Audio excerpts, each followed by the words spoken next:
Pātaka Kōrero.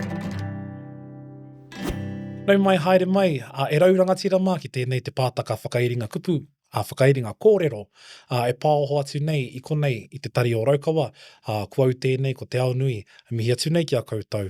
Nau mai tauti mai rā.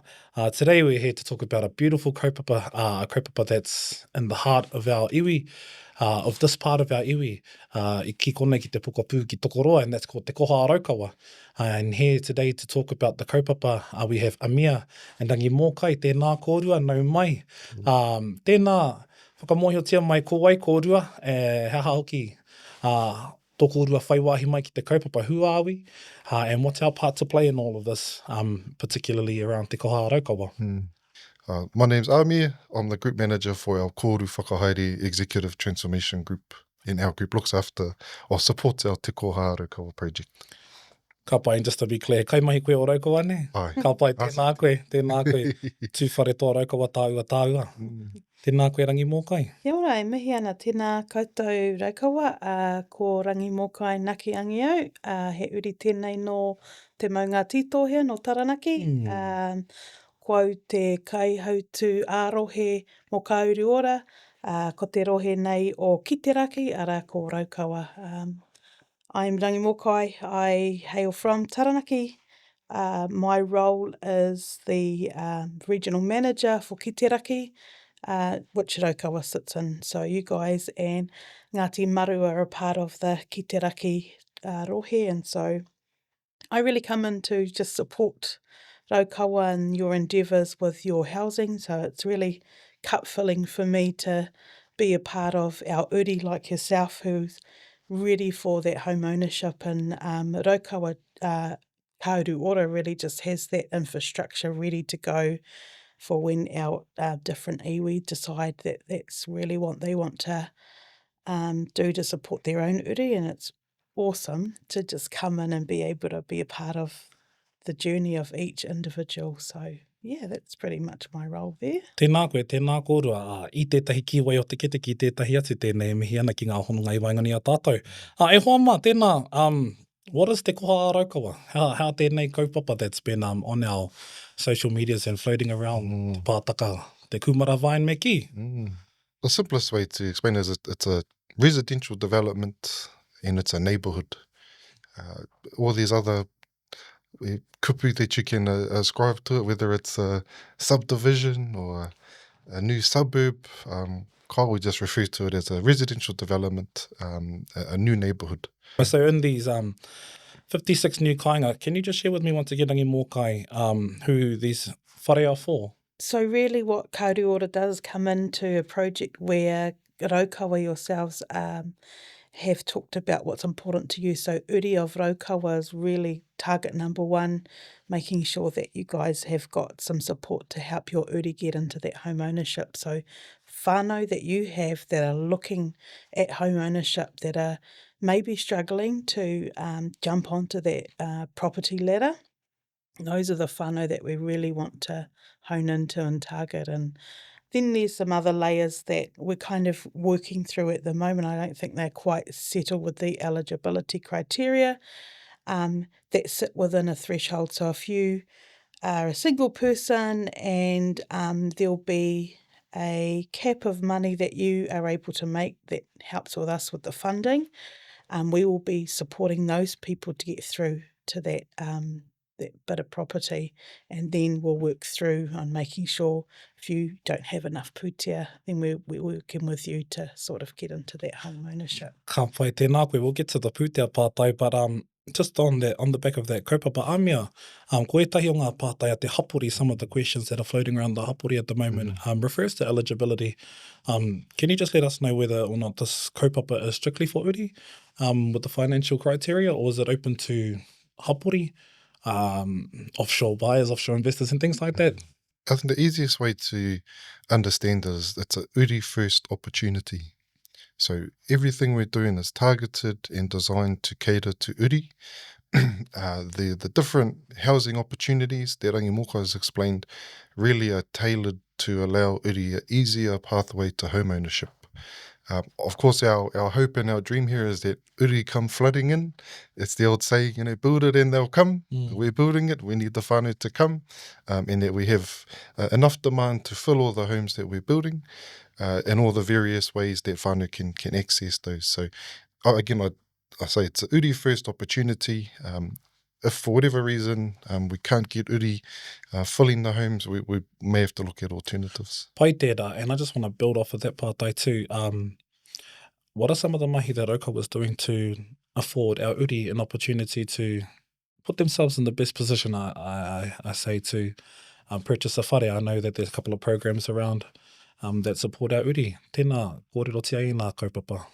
Yeah, so one of the things that Uruora is, I think our focus at the moment is bringing in a financial literacy program. So te uruahu pūtea, we've coined the phrase of making sure our whānau come in and they're ready. They're ready for the mortgage and they have a really good understanding. So for lots of our whānau, they're first generation home buyers. And we acknowledge this by putting a bit of education behind them, so it's not too taboo or too hard for our whānau to understand and go in on their own. So your guys' kaimahi is Stevie. Stevie's come in and she'll support all of the whānau to not only sit with her on your Te Uruahu Pūtea program, which takes 4 weeks. She will then move with the whānau and navigate them through and helping them through the bank managers hui and getting themselves ready. So our Te Uruahu Pūtea program talks about what's out there, so not just available from us here at Uruora, but there are some housing continuums that are already out there for general public, and then we kind of hone in on what Uruora and yourselves at Raukawa provide all of the whānau. So it's an 8-book program that takes about 4 weeks. It's usually one night a week, and it's about 3 hours each of our sessions that we have. And after the 4 sessions, you are ready to go on a navigation. So that's almost a one-on-one process. Pai tēnā, navigation, I'm trying to figure out what that word means in terms of this kaupapa. Are you telling me that if people apply to the kaupapa with Stevie, that navigation will help them? So Stevie would advocate on your behalf. So she's already got a really good relationship with Aamer from Westpac, who will walk you step by step through the process of owning a home. So Stevie doesn't leave you. She will give you a few tasks to do. You'll go away, bring that information so that we are ready for our bank manager's hui. And Stevie is a person who will go over this process over and over so that she becomes an expert in that field. And then you've got your own expert that doesn't cost our whānau any money. They're just coming in for the service and helping have our whānau helped all the way through every single step. And if you go a little quiet, Stevie then becomes the little bulldog that goes, kia ora, where are we? What are we doing? I think anybody that knows Stevie's understands that about her. But I think it's so nice. I mean, being a part of that kaupapa Te Uruahu Pūtea, it's so nice having a familiar face delivering kōrero, which is quite uncomfortable sometimes, talking about pūtea, confronting, talking about savings and things like that. But I think as a 30-year-old being myself and having friends and whānau out there who are considering being first home buyers, it was a cool introduction into what you need to do to purchase a house, you That's know. Right. So definitely recommend the course e whama, no mai ki te Uruahu Pūtea. Amia, kei te piringi kōrero hai, I want to talk about the development itself, ko te pātai is why tokoroa, and what can you tell us about the neighbourhood itself in terms of what kind of kāinga are available for our people?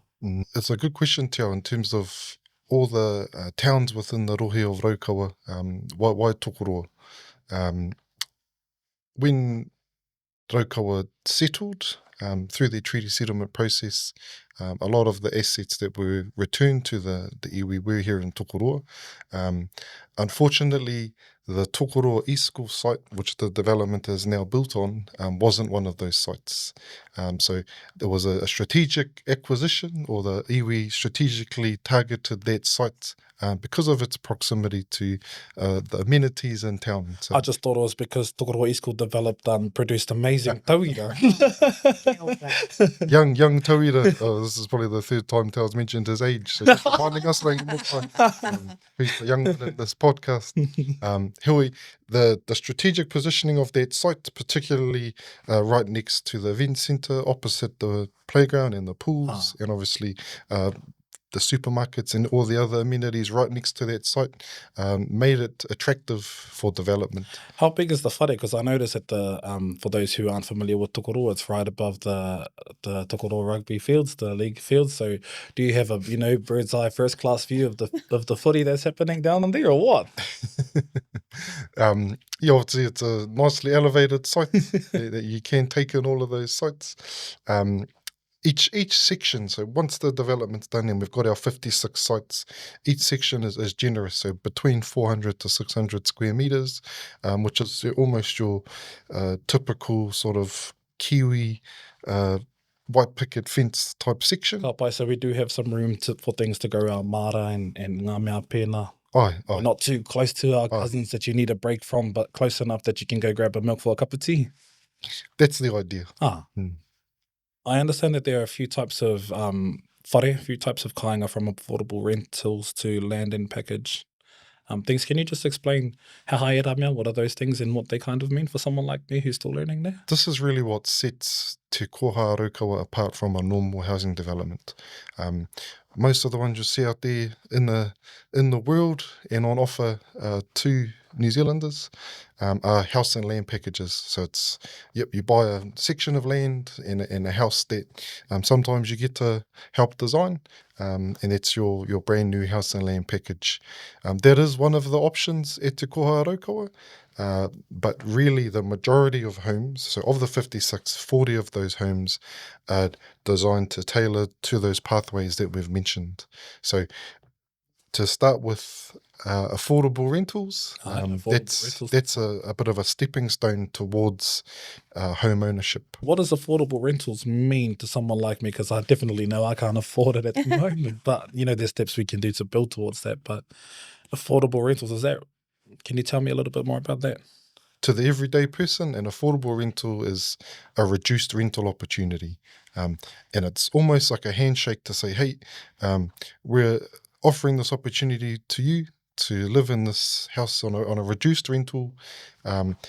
But while you take that opportunity, while you're given that privilege, we would like to see progression towards financial goals. So if it is a goal to achieve home ownership, if it's a goal to clear any debts you might have, or if it's just to develop better money habits, that's the sort of environment and opportunity that's being created in those affordable rental homes. Yeah, I'm just going to comment on, we have a te urukainga peka or kāhui of ka Uruora, and so their role really is to come in and do a range of assessments, and so we'll just be looking into what the rent prices are around Tokoroa or close to, and that will really inform where that rent's going to sit, and then there'll be other layers that jump in on top of that. So for whānau who are really questioning where that dollar comes down to, it really does have so many different layers that have to be considered,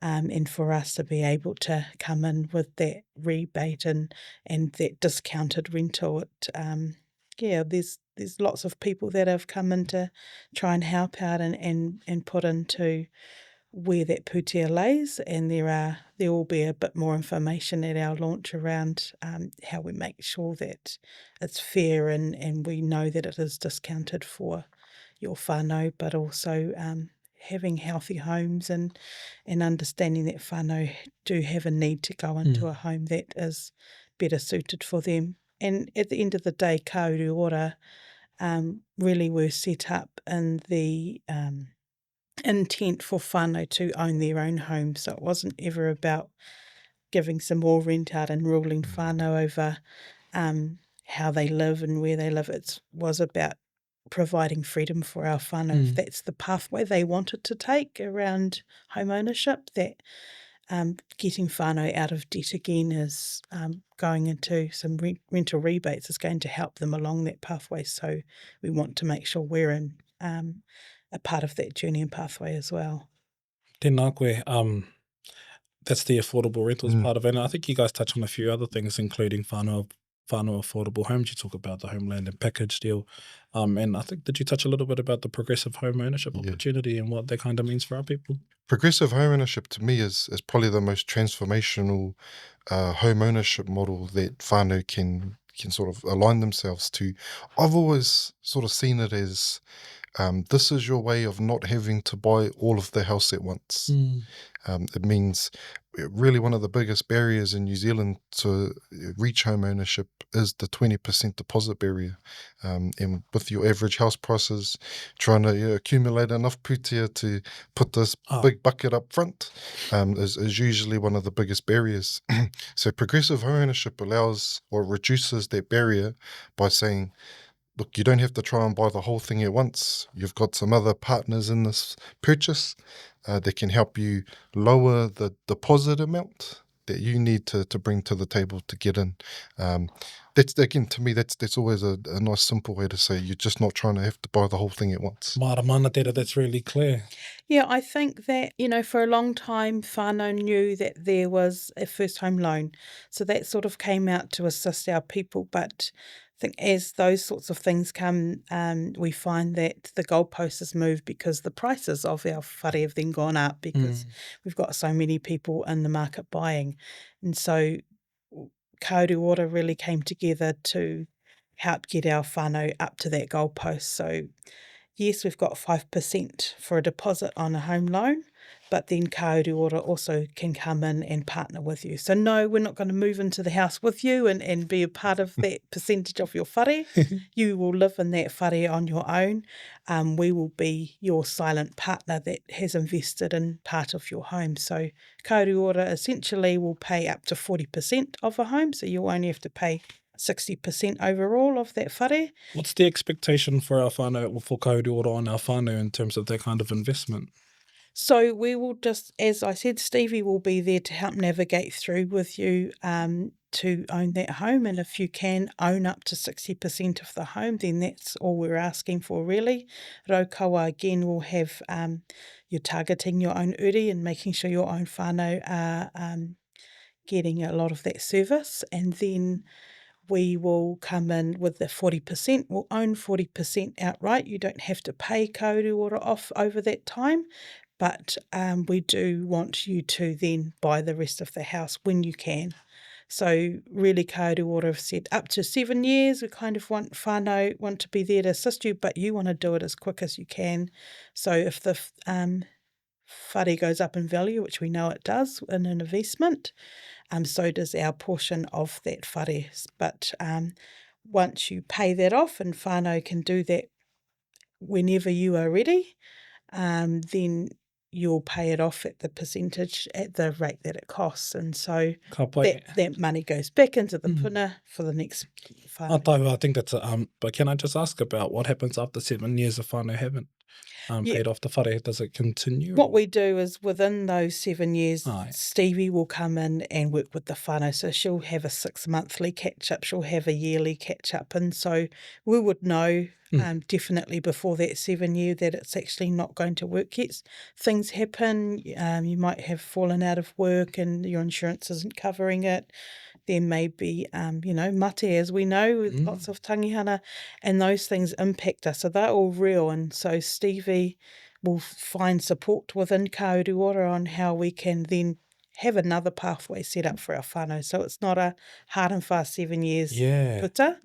It's a real what's happening with my auntie who lives in this whare, and how can I support that person all the way through. Tēnā koe, that's a very real concern for people living in Tokoroa at the moment. As you may or may not know, the community itself has undergone a lot of change in terms of the job losses that have happened and the shutting down of our mills here, which is pretty much the bread and butter for most of our whānau here.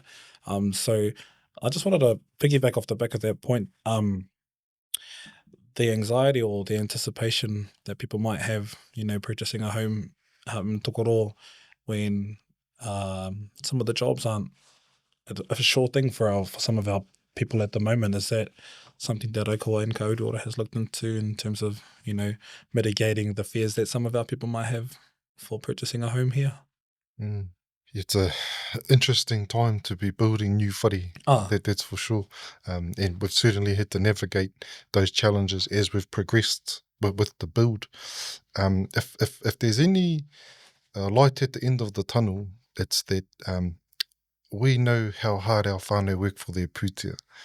We know how much of a journey it is to get to a point where you feel you can take that next step and be like, oh, what's going to be best for my whānau's future? And when you look at the housing stock in this rohe, the options available, there's very limited opportunities to buy something brand new or something that will feel like, oh, this has been a worthwhile journey to get to this point and to put my hard-earned pūtea into. And I think that's sort of the hope that we're trying to keep alive, is to say to whānau, yep, this is not an easy journey. We're here to support you. We've got all these different options to step through. But ultimately, if you can get to the point of reaching that goal and saying, this was worth it, that's sort of that hope we're trying to keep alive. He nui a tātou uri. There's a lot of our viewers and audience and whānau from Raukawa who live outside our takiwā here. Rangimōkai, Aamer, can you tell me about the opportunities that Uruora have outside of our rohe here? Housing opportunities. I know a few years ago we put a video around about Moroki. There was a project in Pōneke that's happening. Are there any other opportunities for our whānau out there? Yeah, so Uruora's growing rapidly at the moment. As I said, I'm the regional manager for Kiteraki, so we cover Raukawa and Ngāti Baru. You guys have also whāngaid on Ohakune Ngāti Rangi, so they've become a part of that kāhui as well. But we started in Taranaki, so Taranaki has been going for many years now, and their flow-on effect has shown that uri are really absolutely loving that we've got Uruora there. So we started in Taranaki, we've down in Te Tauihu, so Nelson, we've got a few iwi that have jumped onto the kaupapa of Uruora. As you said, Moroki, we've got 2 housing developments up there that are all rebate rentals, and then Te Piringa down in Wellington. So if you belong to any of the iwi that have signed on to Uruora, then you have first dibs on those housing developments. So we're looking at those that have moved to the biggest cities for mahi and some place to stay, so they're not going into that hardcore debt with the rent rates up in Auckland and in Wellington. But any of our... I mean, I'm sure I can whakapapa to a few of those. Absolutely. Few of those iwi you mentioned. Hoi anō Aamer, we know that it's not just about whakapapa ne, it's about tribal register and getting onto the register ne, which we'll talk a little bit more about in the next episode. Pai, tēnā rawa atu koe, Aamer, is there any other kōrero that you'd like to share with our whānau, important things for them to know about our... I just think piggybacking on that kōrero around what's next, where we're looking to branch into. I think there's some real opportunities there that the momentum from Te Koha will allow us to carry across our wider parts of our rohe. So I think just that's a aspiration that I think we can hold on to, is that while Tokoro has been the first, I'm sure it won't be the last. And again, leveraging off those other opportunities that Rangimōkai has mentioned, I think of our whānau who are in Australia or other parts of the world who may be looking for their right time to come home. Opportunities like this really may make that a real opportunity for them. So yeah, let's keep our eyes to the future and see where the next development. Tēnā rawa atu koe, tēnā rawa atu kōrua i tā kōrua. Noho tahi mai ki tēnei te pātaka kairinga hoki o te kupo Te Kōrero. Hei aha, hei whāngai i te iwi, i ngā uri e whakarongo mai nā. Thank you for your time, Rangimōkai Aamer, for informing our people about what's happening out in our iwi. Mihi ana ki a koutou katoa, ku whakarongo mai ki tēnei punua pāhoa tātou e whakairi nei i ngā kupu, i ngā kōrero, ki ngā pakitaro tēnei whare. Taihua e tiki nā tua no ai, tēnā tātou, tūku.